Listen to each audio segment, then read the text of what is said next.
방산업체들의 고질적인 이제 그 좀 저질, 그러니까 저품질 그런 논란도 있고, 또 방산 비리 문제도 계속 또 제기되고, 또 우수 성능의 국산 무기를 그러면 생산해야 되는데, 이런 부분에 대해서는 그러면 지금 구체적으로 어떤 진전이 있는지, 대안이 좀 마련이 되고 있는지, 이 부분은 어떻게?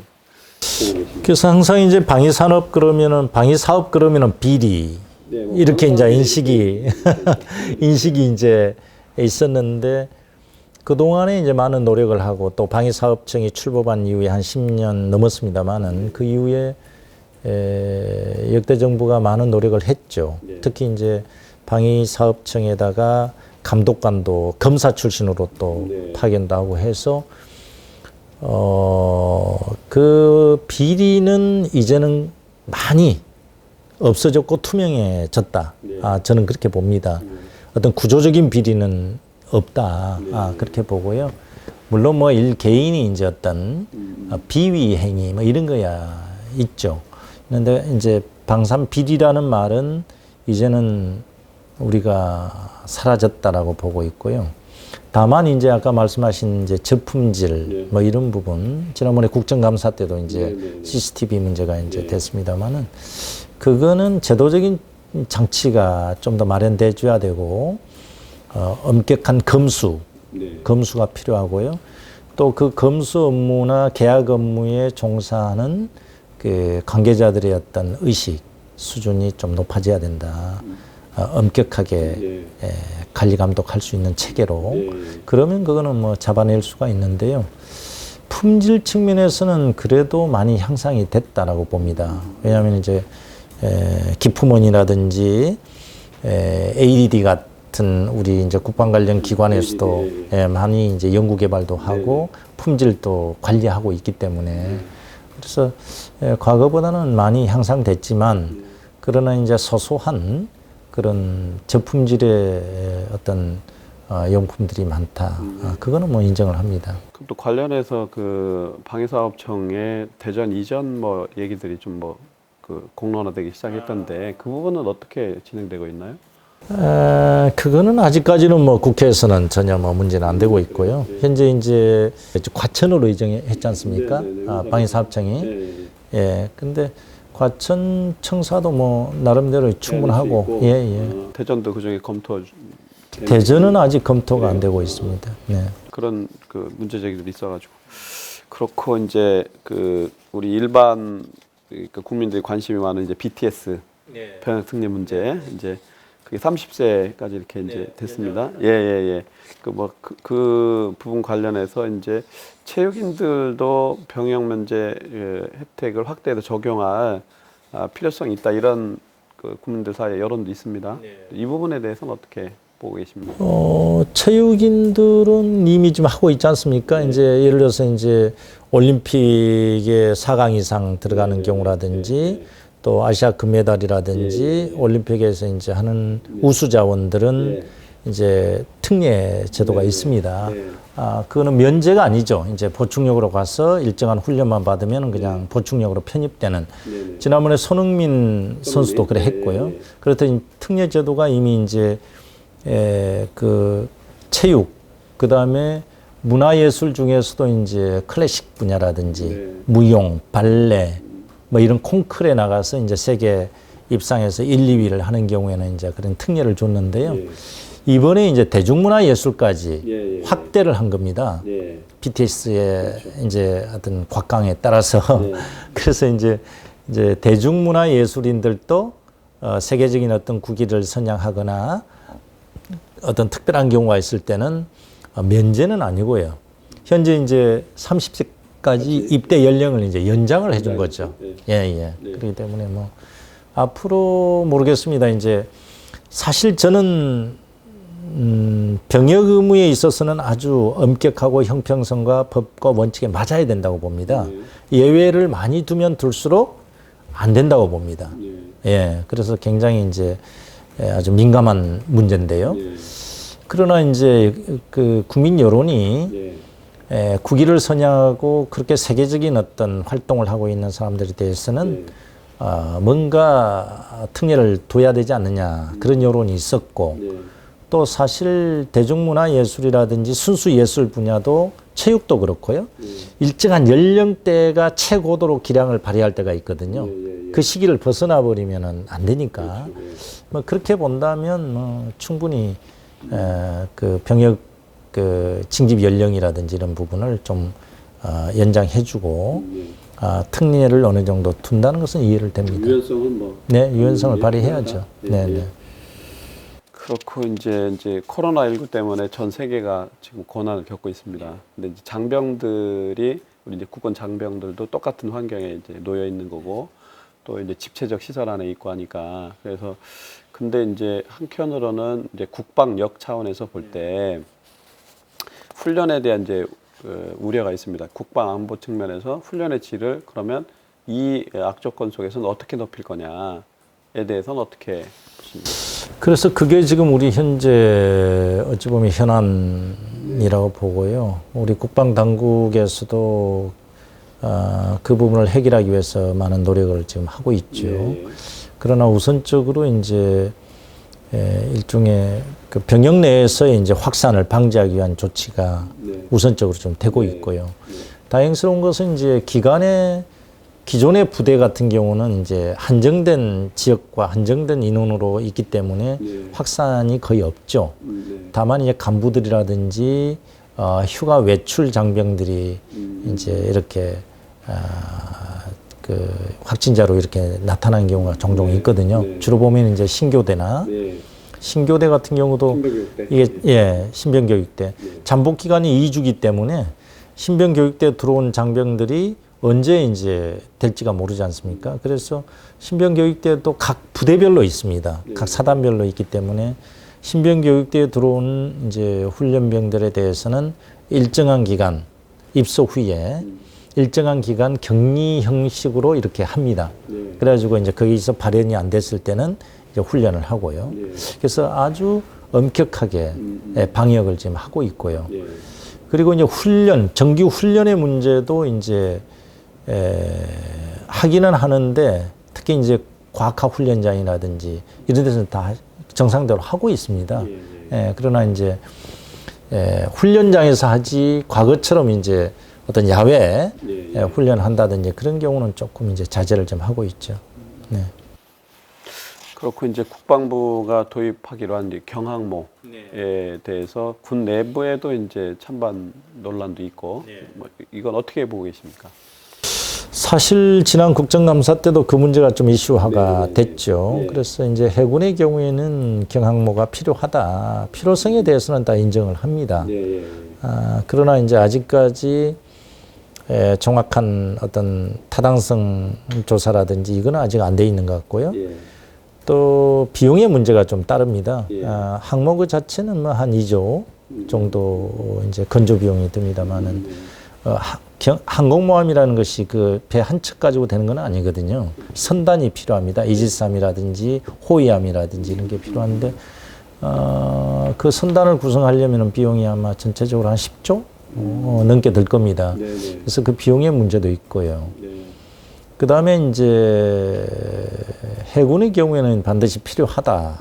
왜냐하면 이제 연안 해군에서 대양 해군으로 나가고 또 우리의 국익을 이제 해양 세력을 어떻게 펼쳐 나가느냐에 따라서 이제 세계 각국의 이제 국방력이라든지 국력이 또 판가름 나기 때문에 특히 우리는 수출입의 거의 80% 이상을 또 동진아해를 통해서 말라카 해협이나 통해서 오기 때문에 그런 보호에서 필요하다라고 해서 지금 추진을 하고 있습니다. 그래서 이번에 예산에서 조금 아마 반영은 돼 있을 겁니다. 그 초도 얼마가 돼 있는 아주 이제 시작할 수 있을 정도의 그런 예산은 반영돼 있는데 앞으로 아마 많은 논의가 어쨌든 스텝 바이 스텝으로 그 방향성으로 간다.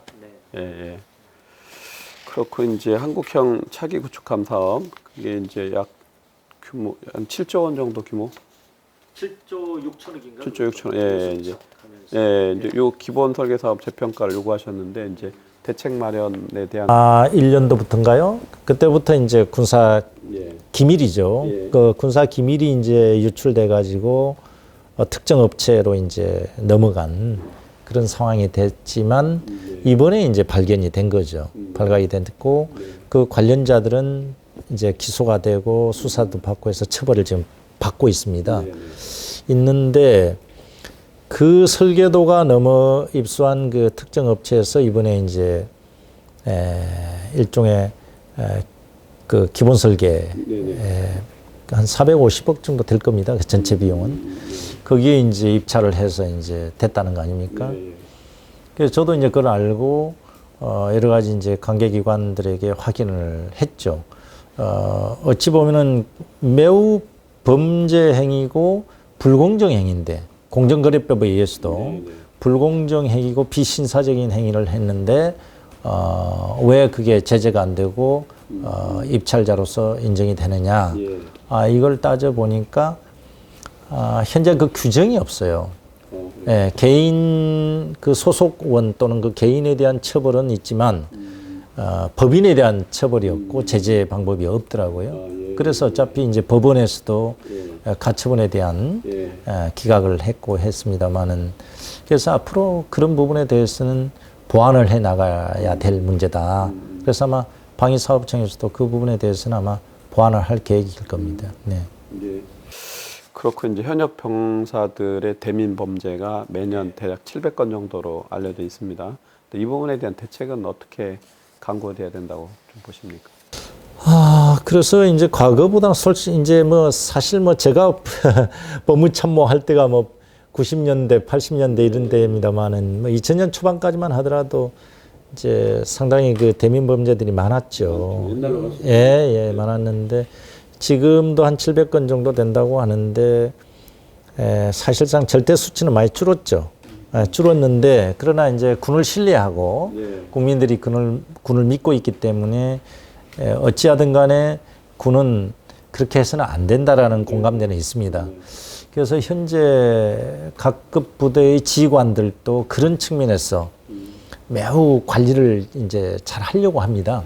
그리고 우리 병사들도 또 많은 교육을 받고 있고요. 그러나 아마 또 사각지도에 있습니다. 그래 뭐 이렇게 일어날 수밖에 없는 상황인데 어찌됐든 국민들에게 피해를 주지 않도록 가급적이면 낮추려고 노력을 해야죠. 그러나 또 질적으로 볼 때는 그렇게 강력범으로 이렇게 많이 있는 거는 없는 것 같아요, 사실. 과거에는 많았거든요.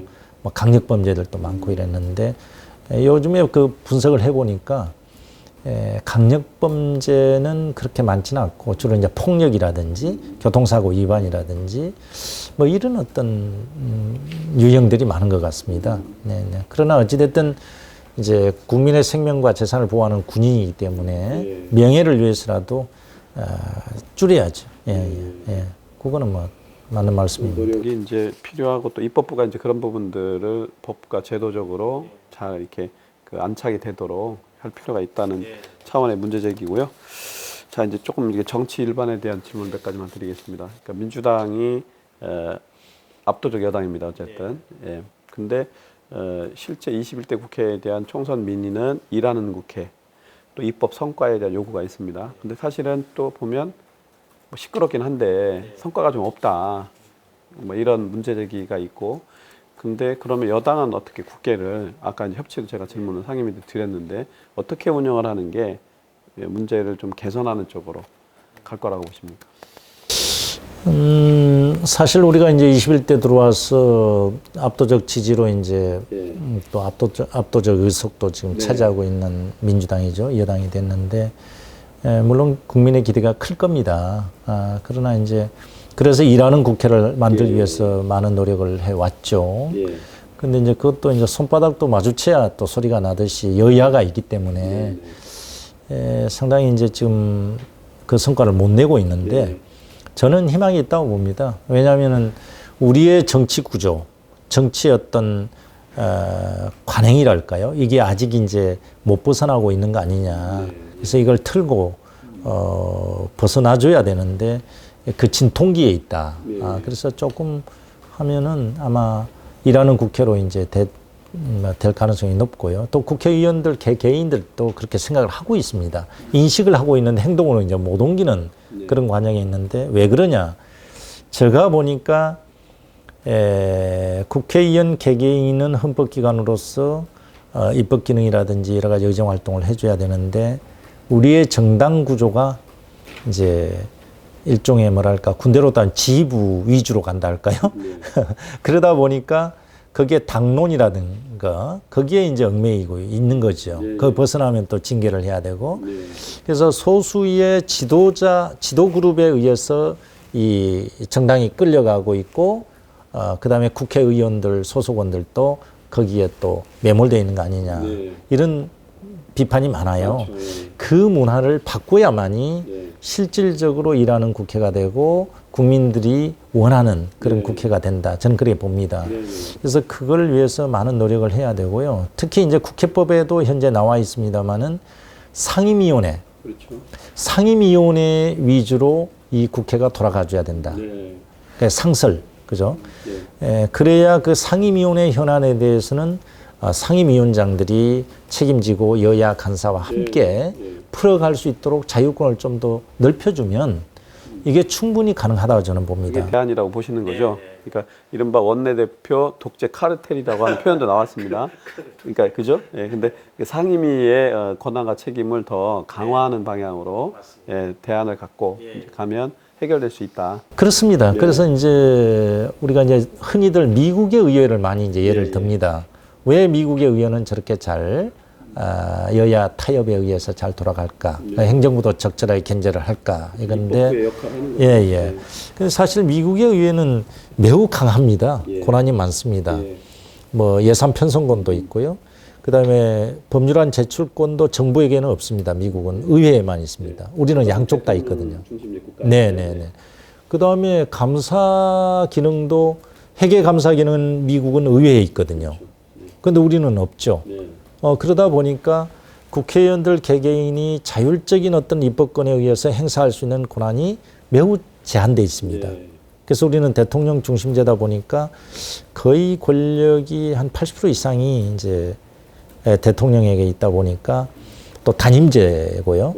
그래서 이제 그래서 국회가 왜 그렇게 일을 못하냐 하는 이제 국민적인 질타가 있으신데 따지고 보면 국회 권한이 없고 많이 없고 그 다음에 또 하나가 우리나라의 정치 풍토가 당 지휘부 위주로 소수에 의해서 결정되고 있고요. 이런 문화를 바꿔야 된다는 거죠. 또 더 심각한 질타는 뭐가 있냐면 여당은 청와대 여의도 출장소다라고 하는 정도로 그죠? 그 대통령 중심의 국가이긴 하나 지나치게 청와대 중심의 그죠? 이쪽에 권한이 없으니까 그쪽에 이제 계속 맹종하거나 팔로우하는 식으로 가는 악순환. 그러니까 결국 이제 국회의원들에게 자율권, 권한이 국회의원들에게 있으면 그렇게 못하죠. 그래서 아마 그런 방향으로 이제 문화도 바꿔가야 되지 않겠냐. 권한과 책임을 좀 높이는 방향으로 역할을 좀 해주시고요. 그다음에 이제 지금 김해시 갑 지역구가 경남 김해시 갑이신데 그래서 좀 질문을 드리면. 민주당이 지난 20대 총선에서 전국적으로 압승을 했습니다만은 그럼에도 불구하고 영남은 좀 고전을 합니다.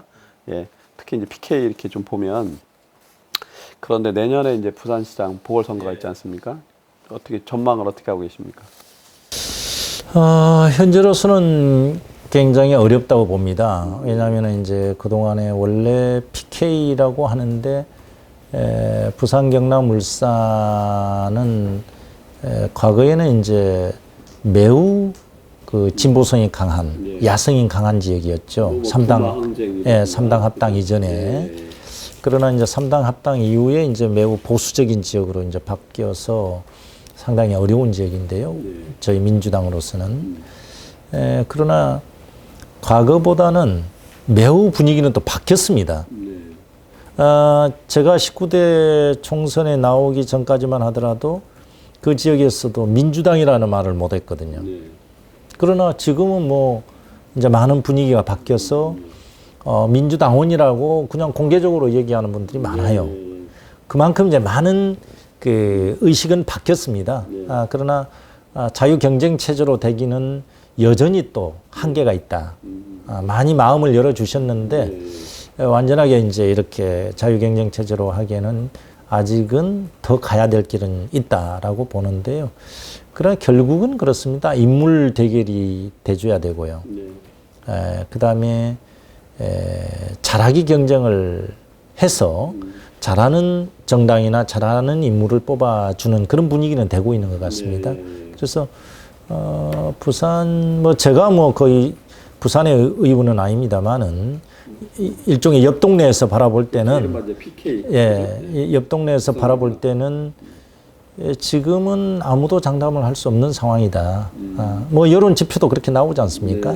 그래서 내년에 4월이 이제 뭐 한 4개월, 한 5개월 남아 있습니다만은 그동안에 이제 각 당이 잘 준비해서 좋은 인물을 내면 또 부산이 상당히 이제 어찌 보면은 제2의 도시라고 하지만은 좀 침체돼 있습니다. 그래서 그 활력을 불어넣고 좀 더 역동적으로 발전시킬 수 있는 의지와 이런 역량을 갖고 있는 참신한 인물이 나오면 아마 어느 당이든 희망이 있고 그런 측면에서 우리 민주당도 뭐 희망이 있다. 저는 그래 봅니다. 예상되나 인물을 잘 뽑으면 해볼 만하다. 정도 이렇게. 예. 그래서 이제 인물과 관련해서인데 현재 민주당 삼선 의원이시잖아요. 또 이제 중진이시고 또 상임위원장 하고 계신데 이낙연 당대표, 이재명 경기도지사 이게 양강구도 이른바 이강구도 가고 있습니다. 근데 한켠에는 왈 이제 친문 민주주의 4.0 뭐 참여하셨잖아요. 근데 뭐 김경수 지사로 대표되는 영남권의 후보 또 왈 이제 친문 후보의 등장 가능성 또 동시에 어떤 인물이 앞으로는 부상할 수도 있다라고 보시는지요? 글쎄요, 제가 뭐 여기서 인물에 대해서는 뭐 말씀드리기가 좀 아직 뭐 빠른 것 같고요. 저는 시대 상황을 좀 봅니다. 예. 이제, 왜냐하면 이제 코로나19와 ICT 또 AI 제4차 산업혁명 이런 시대 조류가 지금 밀려오고 있고요. 그 다음에 우리나라의 경우에도 전쟁을 거쳐서 현재까지 산업화가 되고 민주화가 되고 70년이 지났거든요. 이념의 대결은 지났다. 그리고 현재 젊은 세대가 생각하는 것이 매우 실용주의적이고 개인주의적이고 개인의 행복을 찾아가는 또 예를 들어서 돈을 많이 벌기보다는 본인이 억울한 일을 당하지 않도록 하는데 매우 지금 민감하다고 저는 봅니다. 시대의 상황과 조류가 바뀌어가고 있는 상황에서 그러면 대한민국의 미래를 어떻게 그 시대 정신을 받아들여서 실행을 할 수 있는 지도자가 누구냐. 저는 그게 필요하다고 보거든요. 그래서 어떤 과거의 세력 대 세력의 대결이라든지 그것보다는 변화하는 시대를 딱 잡고 끌어갈 수 있는 시대 정신을 담고 갈 수 있는. 저는 앞으로 민주화도 됐고 산업화도 된 대한민국의 세계 10위권을 넘나드는 이런 이제 강소국으로 성장한 국가 입장에서 정말로 복지 문화 국가로 가기 위한 하나의 이제 출발점이 이번에 다음의 대선이라고 봅니다. 그렇다면은 이제 일종의 대한민국의 중흥기거든요. 경제적인 중흥기, 문화적인 중흥기, 뭐 여러 가지 측면에서 세계 기여하는 바도 또 커지고, 그래서 그런 시대 상황을 잘 담아낼 수 있는 일종의 혁신적이고 포용적이면서 합리주의적인, 그러면서 국민 개개인의 개인들이 원하는 바를 실질적으로 해결해 줄 수 있는 능력, 그러니까 거대 담론보다는 그런 인물이 어찌 보면은 상당히 어필되지 않을까. 저는 그렇게 개인적인 판단을 해봅니다. 말씀드리면 다시 그러니까 달리 질문을 드리면 이낙연, 이재명도 그 국민적 지지를 받고 있습니다. 여론조사를 해보면. 근데 이분들도 그것에 걸맞는 책임과 역할을 할 테지만 또 시대 변화, 그러니까 시대 정신에 맞는 새로운 후보가 새로운 인물이 등장할 수 있다라고 하는 것이잖아요. 그래서 이제 누구라도 아까 제가 지금 아까 말씀하신 그런 여러분들이 그런 시대 정신을 어떻게 체화, 자기화해서 국민들에게 어필하느냐에 따라서 이제 바꿀 수가 있다. 저는 그래 보는 거죠. 그러니까 민주주의 4.0이라고 하는 뭐 말이 이제 그 뭐 언론의 이제 그 평판으로는 이제 친문 주도의 어떤 뭐 연구원이긴 한데 하나 이제 세력화했다라고 하지 않습니까? 근데 이제 여기가 캐스팅 보터가 될 수 있다. 글쎄 언론에서는 그게 이제 보고 있을 수 있겠죠. 그렇게 분석을 갖고 계시니까 그러니까 역할을 어떻게 해야 된다고 보시는지요? 어떻게 하려는 건가요? 글쎄요, 저는 뭐 이제 여러 의원들하고 이제 얘기를 해서 저도 사실 뭐 개파나 이런 게 없어요. 뭐 하여튼 뭐 지역구는 뭐 어차피 노무현 대통령님 뭐 참 그 영향도 많이 받고 그런데 뭐 심정적으로 항상 어찌 보면은 저는 뭐 친노보다는 태어날 때부터 이제 그런 생각을 갖고 있었기 때문에 뭐 그런 의식 없이 매우 강한 생각을 갖고 있죠. 근데 그걸 이제 밖으로 드러내고 어떤 활동을 하지는 않았습니다. 제가 정치를 아직까지 뭐 내가 원래 정치인은 아니었기 때문에요. 그런데 이제 이번에 민주주의 4.0 요구는 저는 그런 생각 없이 아까 말씀드린 대로 앞으로의 시대 상황이 뭐냐, 또 시대 정신이 뭐냐, 이걸 우리가 정치권에서 뭔가 아젠다를 하나하나 이렇게 정립을 해놔야 되지 않겠냐. 예를 들어서 부동산 문제라든지 노동의 문제라든지 또 산업화의 문제, 또 에너지의 문제, 또 복지의 문제. 이게 과거의 틀 가지고는 이건 도저히 해결할 수 없는 그런 문제거든요. 그래서 이것을 어떻게 집단지성을 통해서 하나하나 앞으로의 해결해야 될 과제를 정립을 해나가느냐. 이거를 연구하는 또 토론하는 그런 거라고 생각해서 저도 참여를 했거든요. 그래서 그런 측면에서 저는 뭐 활동을 할 예정이고요. 또 아까 말씀하신 뭐 무슨 뭐 캐스팅 보트니 이런 거는 이제 현실화가 안 돼 있기 때문에 물론 뭐 여러 사람들이 모이면은 자연스럽게 그런 얘기도 나올 수도 있지만 뭐 그것만 목적으로 해서 이번에 얘기한 건 아니다. 그건 분명하게 말씀을 드립니다. 네. 그렇고 이제 가덕도 그 신공항 문제가 이제 PK 지역 이른바 그쪽 부산 경남에서는 되게 중대한 현안이고 관심이 높은데 이게 이제 그 선거 때를 앞두고 이제 왔다 갔다 이렇게 합니다. 사실은 지난 과정을 보면 뭐 타당성에 대해서 경제적인 측면도 보고 사회정책 측면도 보지만 근데 이게 계속 이게 지속될 거라고 보는지. 사실 이제 그 동남권 신공항 문제는 제기된 게 이제 2002년도에 그 사고 때문에. 롯데산에 이제 중국 민항기의 추락 사고로 인해서 노무현 대통령께서 가장 먼저 이제 제기를 하셨죠. 공식적으로 제기를 하신 게. 그래서 이제 그 동남권의 공항의 문제는 저는 그래요. 가장 안전성의 문제를 따져야 된다고 봅니다. 이게 첫 번째다. 예, 첫 번째 안전성의 문제. 안전한 공항을 만들어 가야 된다라는 게 이제 가장 중요하다고 보고요. 그 다음에 두 번째가 이제 소음이 없어야 된다. 왜냐하면 그 지역에 이제 저희 김해뿐만 아니라 부산의 강서구 지역 주민들이 소음에 시달리고 있거든요. 소음의 문제를 어떻게 이제 해소할 것이냐. 그 문제가 있고요. 그 다음에 이항에 동남권에 보면은 부울경으로 따지면 한 800만 명이 있습니다. 수도권에 그나마 일종의 뭐 대응하는 지역으로서의 일종의 지방분권이죠. 그런 측면에서 볼 때는 800만 명이 있는 지역에 어떻게 하면은 제대로 된 공항을 만들어야 되느냐 이 문제. 그러니까 이제 수용성과 확장성의 문제죠. 그 다음에 또 인천국제공항이 이제 우리 허브공항으로 하나 있는데 대한민국에 이 인천공항이 유사시에 뭐 안개라든지 천재지변이나 이런 걸로 폐쇄됐을 때 대체할 수 있는 보완할 수 있는 공항이 또 있어야 되거든요. 그러니까 장거리로 갈 수 있는 공항이 있어야 되는 그런 여러 가지 측면에서 동남권이 이제 공항이 제대로 된 공항이 필요하다. 그런 측면에서 제기가 된 거고요. 그런데 이제 사실 왜 자꾸 선거 때만 되면 그렇게 되느냐. 뭐 당연한 뭐 질문이시겠죠. 그러나 이번에 이런 문제는 사실 지난 대선 때 문재인 대통령께서 후보 시절에 다시 이거는 검토를 해야 된다는 말씀을 분명히 하셨어요.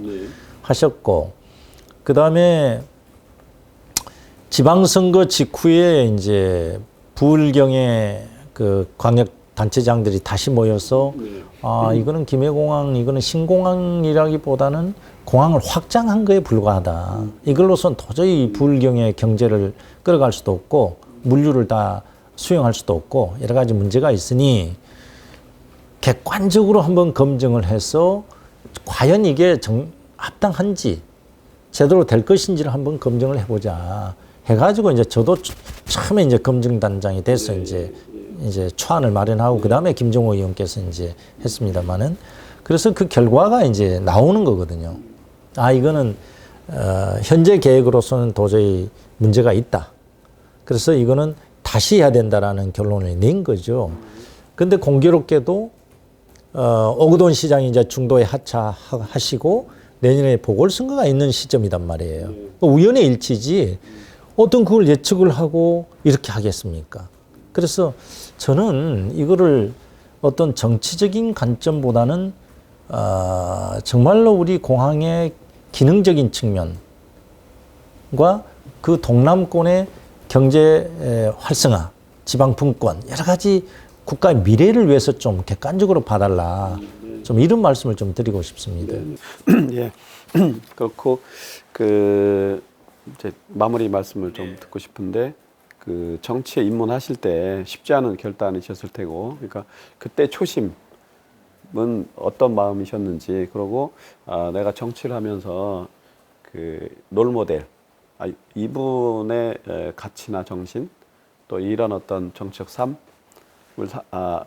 살면서 정치하면 좋겠다. 뭐 이런 분이 있으시면 좀 소개 좀 해주시죠. 사실 뭐 저는 정치에 그 우연히 들어왔어요. 제가 뭐 군 출신이고 변호사 하다가 또 나이 들어서 이제 들어왔는데 맨 처음에 제안하신 분은 누구예요? 어떤 분이세요? 제안하신 분은 사실 제가 밝힐 수는 없고요. 예, 뭐 이 말씀드리면 누구나 다 알게 되는 문제이기 때문에. 정치인이신가요? 예, 정치인인데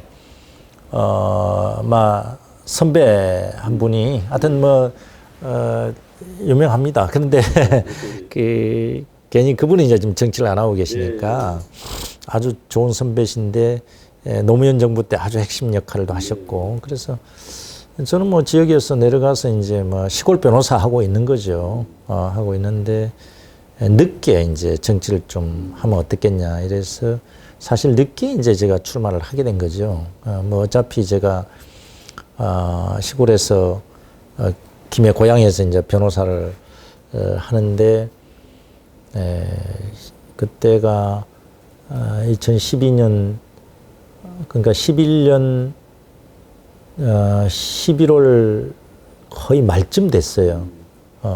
10월 말인가 11월 중순인가 그때 이제 좀 민 변호사 민 장군이 이 지역에서는 그나마 또 이 여론조사나 이런 걸 해보니까 그때 당시에 현직 이제 제 선배가 이제 재선 의원이 있었는데 한나라당에 김정건 의원. 예 그래서 해보니까 나름대로의 그 이길 수 있는 이 지표가 나온다.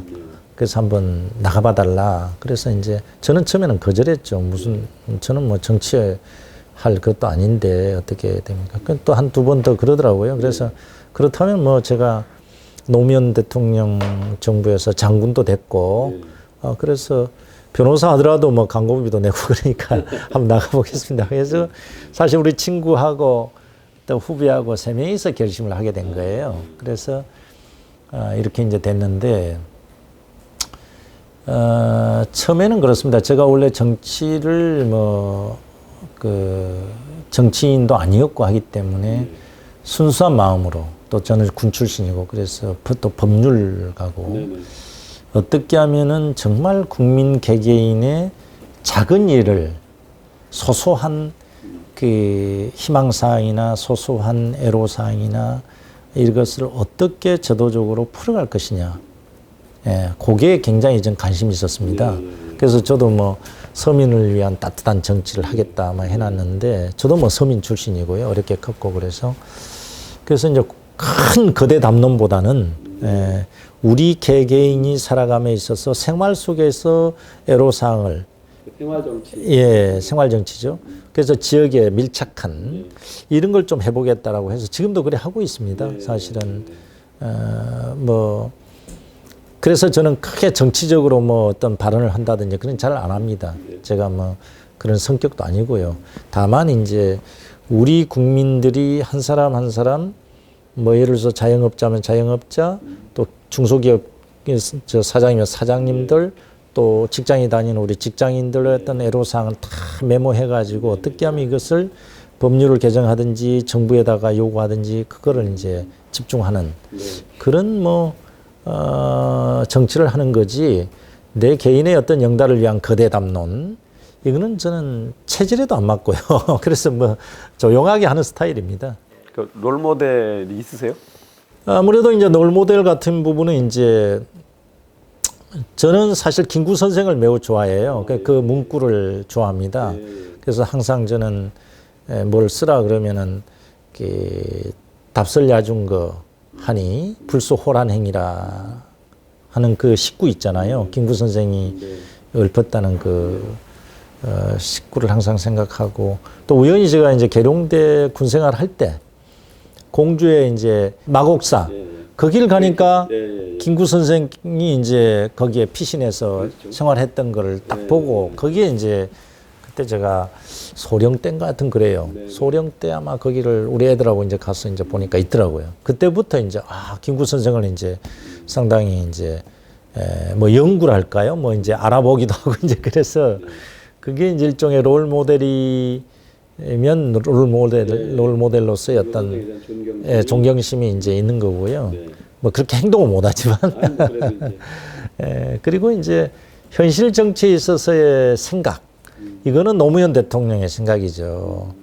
그분은 뭐 누가 뭐래도 정말로 서민들에게 다가가려고 했고 일반인의 목소리로 정치를 했던 그런 분이라고 보거든요. 그러니까 우리 개개인의 정말 힘없고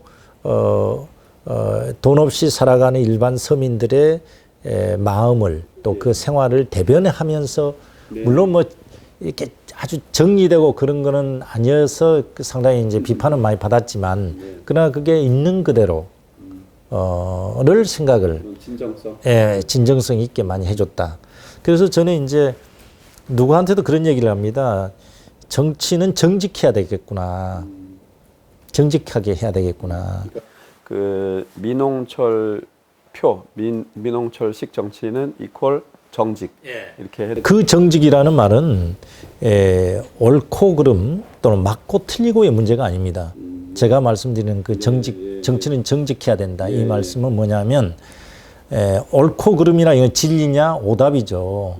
그러나 그 정직은 정치인으로서의 정직성은 양심에 반하지 않는 행위. 내가 이거를 해야 되겠다. 삶의 문제가 이런 문제인데 그렇게 인식을 하면서도 행동을 달리해버리면 그건 정직하지 못하다. 저는 그래 봅니다. 대부분의 정치인들이 보면은 인식은 그래 합니다.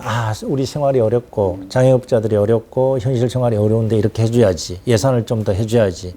그렇게 안 하는 경우가 종종 있거든요. 그건 정직하지 못한 정치인이다. 저는 그래 봅니다.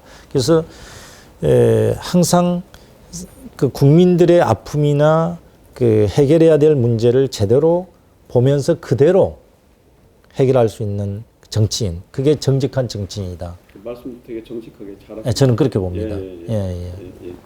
그래야 후회가 없거든요. 그러니까 생각을 하거나 말은 할 수는 있지만 실제로 그렇게 실천하는 게 진정한 정직이다. 정치인의 지켜야 될 핵심적인 가치다. 이렇게 고맙습니다. 이렇게 이제 민홍철 화이팅! 화이팅! 화이팅! 김종필 TV 화이팅! 화이팅! 화이팅! 고맙습니다. 감사합니다.